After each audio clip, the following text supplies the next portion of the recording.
Today's topic, Threadles.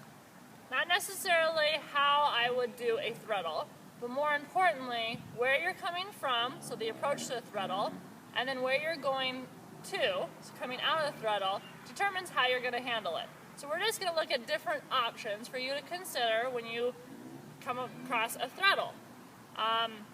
So let me just demo a few here, and we'll see how it goes. Alright, the first one we're going to do here is what most people think of when they think threadle.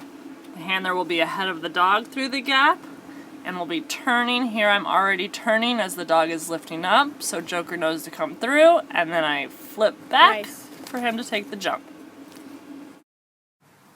The next one is a trickier one. The dog's path is the same as the last, but now the handler is unable to be at the gap, so has to do a shoulder pull. Right there. And then signal from behind. Nice. Directionals help. This one is a bit riskier and more difficult to nail, but sometimes the only option.